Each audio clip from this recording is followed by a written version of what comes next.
Hydrostatics, इसको हम fluid mechanics भी बोलते हैं।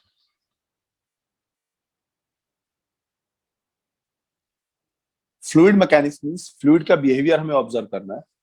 वो दो सिचुएशन में हम ऑब्जर्व करेंगे कि पहला कि जब वो फ्लूइड्स हमारे पास रेस्ट पे होते हैं जिसको हम हाइड्रोस्टैटिक्स बोलते हैं, दूसरा जिसमें फ्लूइड मोशन में होता है जिसको हाइड्रोडायनेमिक्स बोलते हैं। फ्लूइड्स क्या होते हैं? फ्लूइड्स में बेसिकली हम जो बात करेंगे वो लिक्विड की बात करते हैं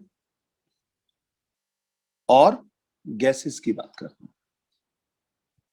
तो फ्लूइड्स वो सब्सटेंसेस होते हैं जो फ्लो कर सकते हैं, सॉलिड फ्लो नहीं कर सकते, तो इसलिए फ्लूइड में सॉलिड नहीं आते।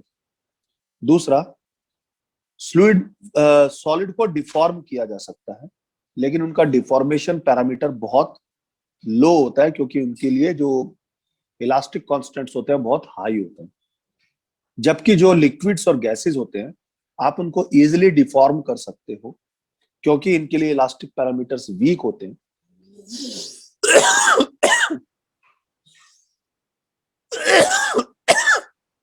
तो मैं कह सकता हूं fluids are those substances which can flow और डिफॉर्म। तो जनरली लिक्विड्स एंड गैसेस, इन दोनों को ही हम फ्लूइड्स में कंसीडर करते हैं। The static situation of fluids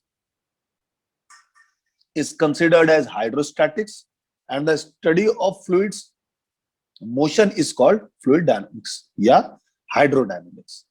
ठीक है, और इन दोनों का जो कलेक्टिव बिहेवियर है that is called fluid mechanics.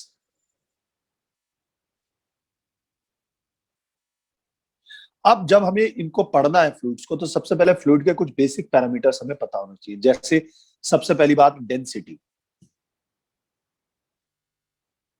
Density को डिफाइन करते हैं रो से, और डेंसिटी क्या होती है? मास पर यूनिट वॉल्यूम। मास अपॉन, ठीक है, तो इसकी यूनिट क्या होती है? केजी पर मीटर क्यूब।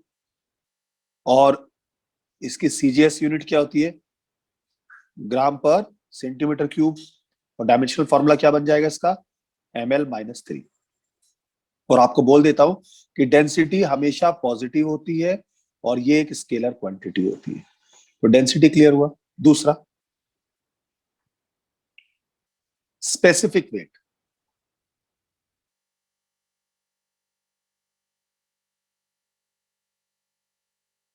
स्पेसिफिक वेट क्या होता है? किसी भी सब्सटेंस की वेट और उसके वॉल्यूम का जो रेशियो होता है that is called specific weight. यानी weight of substance per unit volume is called the specific weight. तो मैं इसको लिख सकता हूं, अगर वेट ऑफ सब्सटेंस W है और इसका वॉल्यूम V है तो स्पेसिफिक वेट को स्मॉल w से रिप्रेजेंट करते हैं, that is W upon V। और W हो जाएगा हमारे पास mg अपॉन V, मास पर यूनिट वॉल्यूम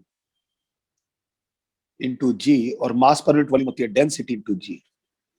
तो specific weight is the product of density and the acceleration due to gravity. इसका यूनिट क्या हो जाएगा? Newton per metre cube. और अगर मैं प्योर वाटर की बात करता हूं, प्योर वाटर के लिए इसकी वैल्यू कितनी होती है पता है आपको? 9.81 kilo newton per metre cube 4 degree Celsius पे होती है, क्योंकि मैक्सिमम डेंसिटी वहीं पे आती है। स्पेसिफिक वेट को वेट डेंसिटी भी बोलते हैं, तो कंफ्यूज मत होना इसमें।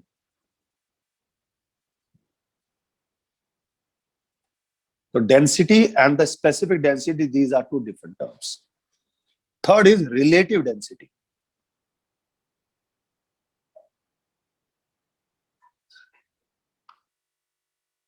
Third is relative density. Relative density क्या है? किसी भी सब्सटेंस की डेंसिटी और प्योर वाटर की डेंसिटी 4 डिग्री सेल्सियस पे जो रेशियो होता है उसको बोलते हैं रिलेटिव डेंसिटी। तो relative density is basically density of fluid upon density of water at 4 degree Celsius. तो मैं लिख सकता हूं density of fluid upon density of water at 4 degree Celsius. अब क्योंकि ये डेंसिटीज का रेशियो है, तो ये हमारे पास एक तरह से यूनिटलेस क्वांटिटी हुई, डायमेंशनलेस भी हो जाएगी, और हमेशा ये पॉजिटिव भी होगी। और किसी भी सब्सटेंस के रिलेटिव डेंसिटी सीजीएस यूनिट में लो या एसआई यूनिट में लो, फर्क ही नहीं पड़ेगा, क्योंकि ये हमारे पास एक रेशियो है। तो कहीं भी आपको रिलेटिव डेंसिटी मिली तो आपको उसको कन्वर्ट करने की जरूरत नहीं। फॉर एग्जांपल, अगर कोई न्यूमेरिकल सीजीएस यूनिट में है तो आपको रिलेटिव डेंसिटी नहीं बदलनी। कोई न्यूमेरिकल हमारे पास एसआई यूनिट में है तो relative density as it is रहना, because it is a ratio. Next, that is specific gravity.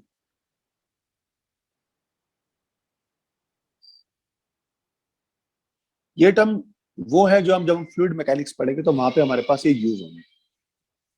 Similar to relative density, specific gravity क्या होता है? किसी भी फ्लूइड का स्पेसिफिक वेट, जो हमने अभी थोड़ी देर पहले पढ़ा था, और प्योर वाटर का स्पेसिफिक वेट 4 डिग्री सेल्सियस पर, जो हमने अभी कैलकुलेट किया था 9.81 kilo newton per metre cube, उनका जो रेशियो होता है that is called specific gravity. तो specific gravity is specific weight of fluid upon specific weight of water at 4 degree Celsius. ठीक है, इसकी वैल्यू आपको बताई थी ना मैंने, 9.81 होती है। तो इसका मतलब ये हुआ कि किसी भी फ्लूइड का स्पेसिफिक वेट का एक्सप्रेशन क्या निकाला था मैंने? Density into gravity. तो density of fluid into g upon density of water into g. G से जी कैंसिल हो गया, ये rho F upon rho W, और ये क्या आया हमारे पास? Relative density. तो specific gravity is nothing but the relative density. So numerically specific gravity, किसी भी फ्लूइड की स्पेसिफिक ग्रेविटी रिलेटिव डेंसिटी के इक्वल ही होती है। ठीक है, इसमें कोई ज्यादा ड्रास्टिक चेंज नहीं होता है। बात समझ में आया?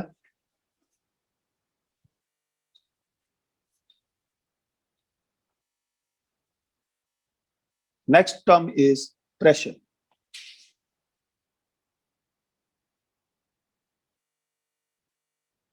प्रेशर को पी से डिफाइन करते हैं, और pressure is basically what? Normal force on unit cross sectional area. So P is normal force per unit surface area. Suppose ये आपके पास एक बीकर है, इस बीकर के अंदर लिक्विड है, सॉरी, सपोज ये आपके पास बीकर है, इस बीकर के अंदर आपने एक लिक्विड है, और यहां पे हमारे पास एक ऑब्जेक्ट आपने इसके अंदर डाल दिया। तो इस ऑब्जेक्ट पे जो नॉर्मल फोर्स लगेगी सरफेस पर, इस तरीके से normal force per unit cross sectional area is called pressure. Clear? Suppose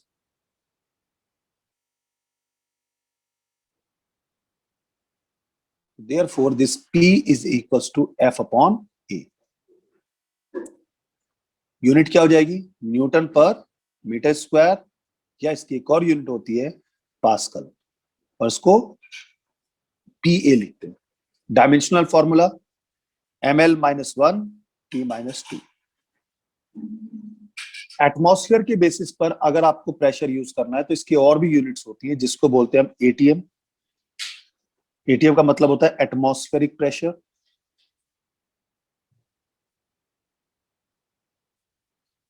1 atm is always equals to 1.013 into 10 to the power 5 Pascal.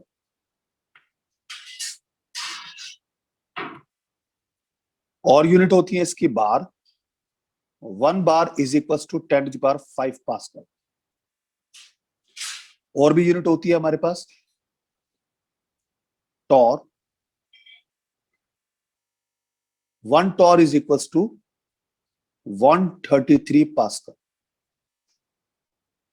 और कई बार आपने सुना होगा कि 76 mm ऑफ Hg इतना प्रेशर लगा, तो वो जैसे आपको अगर बोल दिया कि 1 टॉर का मतलब होता है हमारे पास 1 mm प्रेशर ऑफ Hg।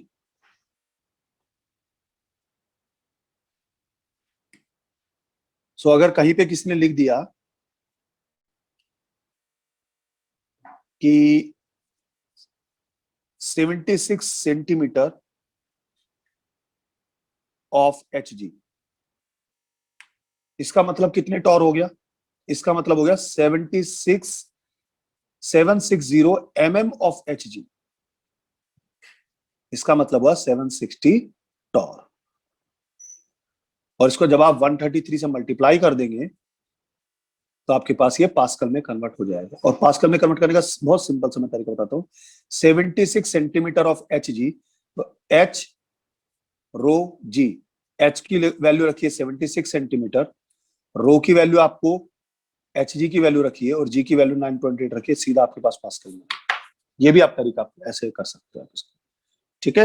ये बहुत यूज होने वाले हैं, ये जितने भी हम पैरामीटर्स पढ़ा रहा हूं मैं आपको। प्रेशर स्केलर क्वांटिटी है,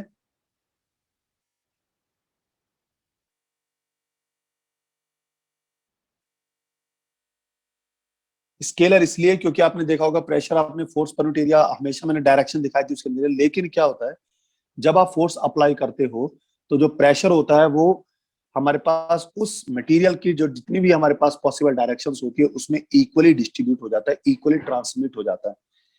तो प्रेशर जो होता है वो कभी भी किसी डायरेक्शन के साथ एसोसिएटेड नहीं होता, वो इक्वली डिस्ट्रीब्यूट होता है हमारे पास। और प्रेशर के बहुत सारे एग्जांपल मैं आपको बता सकता हूं, जैसे प्रेशर इज इक्वल्स टू, मैंने आपको बताया, फोर्स पर यूनिट एरिया। इसका मतलब ये हुआ in order to maintain high pressure, area of cross section अगर मैं कम रखता हूं तो we need a small force, ठीक है। तो जैसे हमें नेल वगैरह यूज करते हैं, तो जब आपको नेल के आगे का जो पॉइंट होता है वो बहुत शार्प होता है। वो शार्प क्यों होता है? क्योंकि एरिया ऑफ क्रॉस सेक्शन जब कम हो गया तो you need small amount of force in order to apply a large pressure. So if you apply huge force, so pressure will be very high. तो आपको जब नेल को किसी वॉल पर लगाना होता है तो आपको हाई अमाउंट ऑफ प्रेशर चाहिए होता है ताकि वो उसको पेनिट्रेट कर जाए। सो अगर एरिया ऑफ क्रॉस सेक्शन बहुत ज्यादा होगा तो आपको फोर्स भी बहुत ज्यादा लगानी पड़ेगी in order to increase the pressure. जो रेलवे ट्रैक्स होते हैं, तो रेलवे ट्रैक्स हमारे पास आपने देखा होगा कि जो उनके नीचे जो होता है वो इस तरीके से आपने देखा होगा वुडन के पीस लगे हुए होते हैं। जैसे रेलवे ट्रैक होता है ना, यहाँ पे इस तरीके से वुडन पीस लगे हुए होते हैं। ऐसे क्यों लगे हुए होते हैं वुडन के पीस? वुडन के पीस इसलिए लगे होते हैं जब ट्रेन का वेट उसके ऊपर आता है तो वो उन रेलवे ट्रैक के थ्रू इस वुडन पीस पे यूनिफॉर्मली लार्ज एरिया में डिस्ट्रीब्यूट हो जाता है। और अगर एरिया बढ़ जाएगा तो हमारे पास, क्योंकि फोर्स तो सेम ही है, तो प्रेशर रिड्यूस हो जाएगा। तो जिससे प्रेशर रिड्यूस होने से क्या होता है कि जो हमारे पास ये रेल्स होती हैं ये नीचे की तरफ डक नहीं होती। नाइफ को शार्प क्यों रखा जाता है? क्योंकि एरिया ऑफ क्रॉस सेक्शन बहुत कम हो गया, जिसकी वजह से किसी को भी अगर कट करना है तो बहुत small amount of force required होती है, ठीक है। तो ये कुछ हमारे पास बहुत सारे ये छोटे छोटे एग्जांपल्स ये आप जूनियर क्लासेस में पढ़ के आ चुके हो, 9th और 10th में, ठीक है। और यहाँ पर मैंने आपको प्रेशर, अब मैं आपको बताता हूं कि प्रेशर 3 तरीके का होता है। पहला होता है हमारे पास एटमॉस्फेरिक प्रेशर,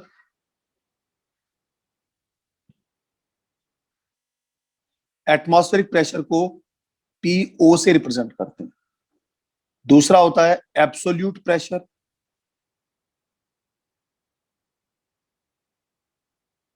इसको PA से रिप्रेजेंट करते हैं।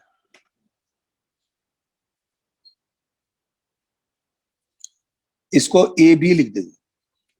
ऐसा इसलिए लिख रहा हूं क्योंकि PA को एटमॉस्फेयर मत समझ लेना। तीसरा जो होता है वो हमारे पास होता है गॉस प्रेशर।